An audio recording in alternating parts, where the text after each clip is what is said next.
Hey, welcome back to Brick System Brothers. This is a bin of plates, and these are the Joblot plates. So finally closing in on the last big section, big category from the Joblot.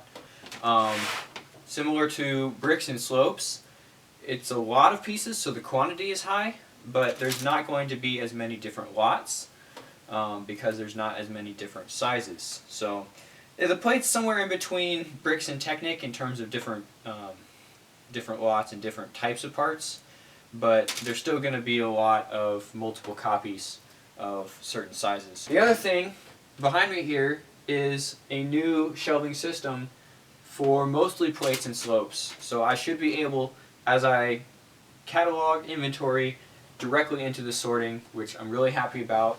That is kind of the end goal here, is to have sorted pieces. These have been cleaned as well, cleaned last year, and then directly into the stockpiles in the bins to pull from for the next project. Instead of kind of the ongoing coverage, I'm going to work on this for a bit off camera, come back for kind of an update midway through, and then hopefully kind of a closing recap of the statistics for the Joblot plates video.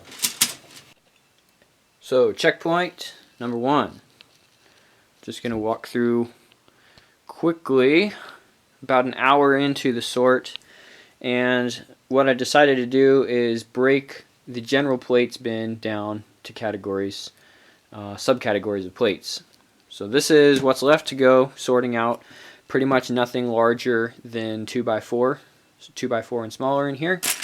And then as I've been going with regular plates, they get smaller and smaller. So for a while I was dumping into this bin, and as you can see, a lot of these are bigger plates, so all the way up to 6x16. And then I did set aside, I do have some 8x16 in here and some of the full size 16x16. So setting those aside, those are pretty easy to dig out and know that there's not more hiding in here. And then kind of the medium sized plates, larger, and then down to some of the smaller stuff that I've been pulling out. So from here, with the regular plates, I'm going to start doing the breakout into individual sizes. But as I do that, I'm also pulling the modified plates. So this is stuff like clips, bars, swivels, turntables, hinges, everything that's a regular plate with something attached. And then angles, so wedge plates and round plates going together for the moment. Eventually those will get distinguished as well. And then I actually had quite a few tiles in here. So once I get some of these regulars inventoried and put away, then one of these will be for tiles, and I'll start pulling those more. But I did start taking those already. And then kind of the half and half, where there's mostly tile and a row of studs, some of those going in a smaller one here as well. So if you think back to, I did a video about the things I usually buy at hobby stores. I did 3 that I get, 3 that I don't. Plates was one of the ones that I don't, and this is why. I knew I had a lot on hand to get through once I actually cracked it open and got to sorting it, and pretty much confirming that here during this process. Even getting some sand red out of this deal. So that's the good stuff right there. Just 2 of them though, but it's a start. So yeah, this checkpoint is pretty much before I've done a lot of the rebrickable logging, but a good ways into the subcategory breakout.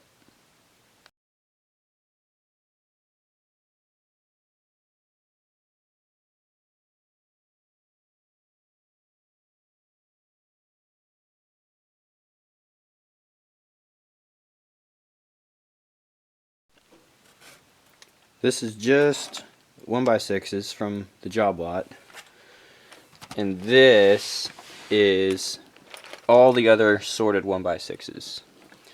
So actually making a sizable contribution to a single piece type. And not every plate slot so far, like every size, has been this much, but there's a couple hundred in here of just 1x6 plates. So just kind of giving an idea of the contribution just from this one category to the rest of the collection.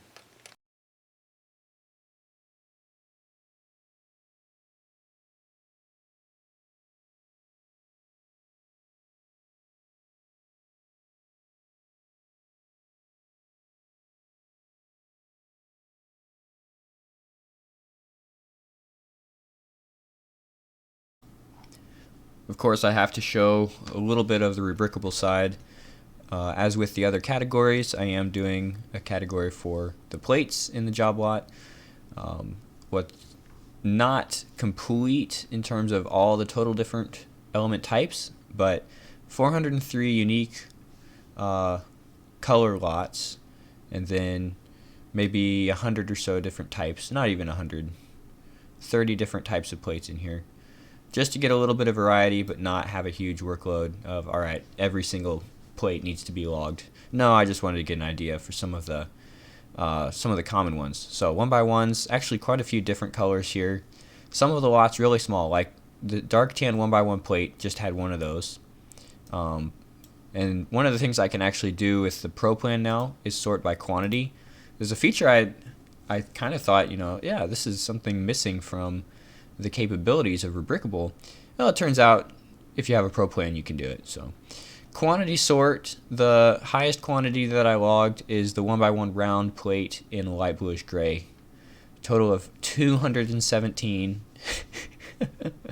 of this part in this color in the Joblot. Kind of insane. 1x2 plate after that, and actually the top 10 is dominated by the 1x1 rounds, so not really a big surprise. Pretty common part used in a lot of different sets and themes. For lights, for filler, just about anything. And even some transparents making their way up here. And then as you go further in by the quantity sort, start to see a few 1x4s pop in here, but for the most part it's these really small, simple structure building stuff. We sort by color, kind of get a main color breakdown. Yellow, white, some decent mix of transparent stuff. Tan, very small selection of sand colors here, the sand red and green, just a couple 1x2 plates. So yeah, I'd love to see more sand red, but at least got a couple plates there. Reddish brown, red. Substantial number of pearl gold 1x1 studs, but that was the only pearl gold. Some nice olive green mix in here, and then medium orange. Two different medium orange plates. These were both in one of the early Republic gunships, so it's nice to have those pieces to go to that set. Also, a pretty good number of the old gray color elements, so old gray plates, old light gray, and old dark gray as well. Got both of those in this mix. And some medium green, blue, and black. So kind of your standard colors. And the ones that I've decided to put in the plates category, really common parts, so those are going to show up in a lot of different colors. And then top 10 prices are the base plates, of course, and like I said, these are probably double what you'll actually see in sales and stuff, maybe on Bricklink. There's some other sources where they get this pricing, and then the big thing that affects this is these are currently listed items and not the actual sold items. And that's one of the big issues I have with the Rebrickable pricing estimate, is that it's taking prices for things that haven't actually sold. So it's where the listing market is at for these pieces, but it's not where the actual sold market is. And it's just one of those things that you have to keep in mind. This is not actually $800 worth of plates. It's what people want to have sold for these kind of plates, but it's not what's actually sold for these plates.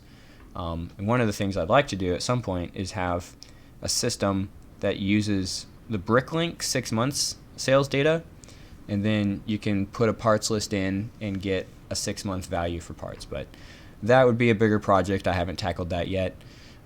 Back to the top 10 here. The other 6 ones are the sand red plates. Kind of interesting. Those are right up in top. One of the train plates, no surprise there. That is, those are pricey. And some of the larger ones. One of the ones I used in Prince James.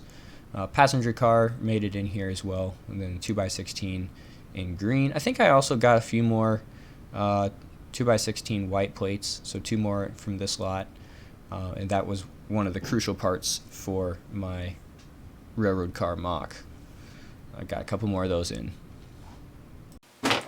So that about wraps it up for the plates category here today, and I'll probably be done with that in terms of phase 3 stuff, which was looking at the main categories: count breakdowns, lot breakdowns, colors, and all that stuff. There are 2 more subcategories that I need to count, but I don't think I'll be going into as much detail. I'll probably cover those towards the end of the year or early into next year, and yeah, I probably won't be getting everything that I wanted to do with the job lot done in 2021, which is alright because I don't have a set deadline for this stuff. Just kind of there's benchmarks and goals that I wanted to hit, but I have been working on a lot of other projects. This one got pushed back a little bit. That's alright with me. So the plates are in. I think phase 3 total is 20,000 pieces so far logged, and that's looking at bricks, the frames, slopes, modified bricks. We did the Technic recently, and now the plates main category is done. There's a little bit left with modified plates, clips and bars, and some of the smaller stuff that wouldn't necessarily be something I want to go through. It's a lot more work intensive to put on Rebrickable. It's not as intensive to just count it, so that's probably what I'm going to do. But yeah, I wanted to get through the main categories at least, and that's what's been accomplished here. And that'll probably be it for the job lot this year, guys. I do want to come back and look at overall statistics. Something like what I did, I put out a video about the Boston Brick Company bulk, and just covering the price breakdown and the rates and how that worked out. Probably will do that for the job lot early next year once I have the last few things wrapped up. So that's where we're at with the 2020 job lot. It's been a full year. It's been more than a full year and still not completely done. Like I said, that's okay. We're in it for the long haul here, and it has been a project for sure, but hopefully something that you guys have enjoyed watching. But that's what I got for today, guys. Thanks for tuning in. We'll see you next time on Brick System Brothers.